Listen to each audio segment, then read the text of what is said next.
Ang kapalaran ng mga Libra zodiac sign sa taong ito, tingnan ang mga detalye.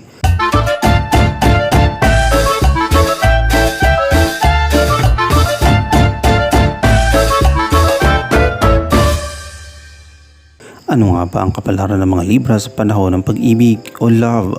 Sa simula ng taon na ito, sabi ng Libra horoscope, maging maayos ang iyong mga relasyon sa pag-ibig. Ang Venus at Mercury sa second house ay maging dahilan upang maging magaling kang tagapagsalita. Nagbibigay sa iyo ng kakayahang pabilang sa puso ang iyong minamahal gamit ang mga matamis na salita. Mananatili si Saturn sa iyong 5th house sa buong taon na nakatingin sa 7th, 11 at 2nd house mula roon. Bilang resulta, magsisikap ka para magkaroon ng isang pag-asawa na pag-ibig at ayon sa Libra Love Horoscope, magkakaroon ka ng magandang pagkakataon na ikasal ngayong taon. Ipapaalam sa iyo ng presensya ni Saturn kung gaano ka seryoso sa iyong relasyon.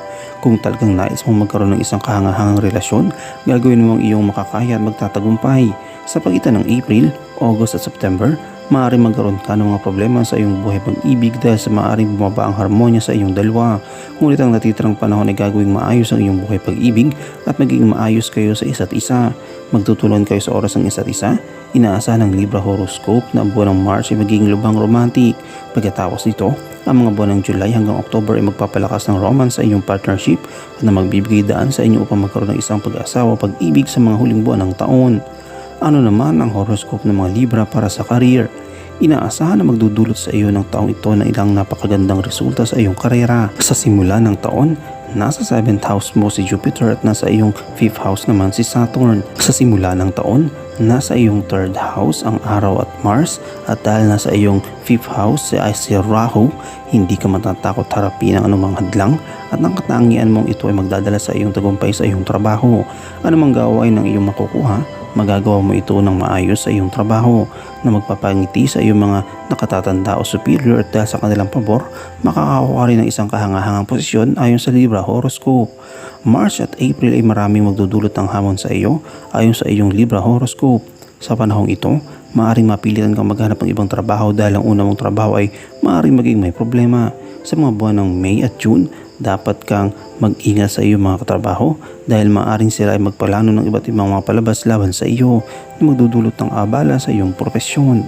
Pagkatapos ng panahong ito, gagawa ka ng mga pagbabago.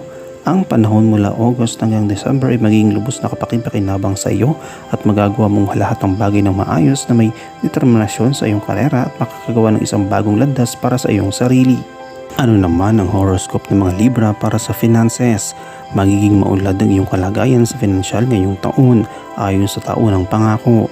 Patuloy na magbabantay si Saturn sa iyong 11th house sa buong taon at magpapabuti sa iyong kalagayan sa pinansyal.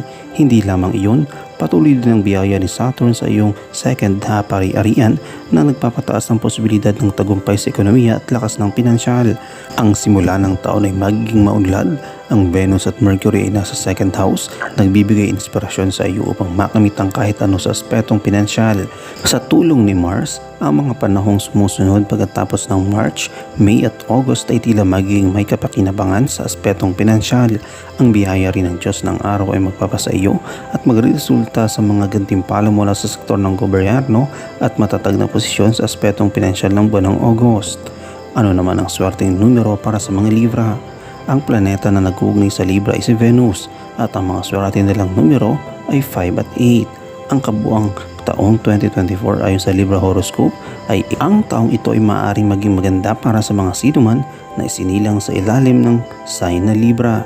Sa taong ito, lahabang ang higit na nagpapakasipag, mas magaganda ang mga resulta na makakamit mo. Ang taong ito ay nagpapaligaya rin sa iyo, kaya matapos ang iyong mga naantala na gawain at magtatagumpay ka ng maganda ngayong taon. I-comment mo lang ang inyong opinion sa comment section at huwag kalimutang i-like, i-follow, i-subscribe ang bcgram.net para sa mga latest happenings.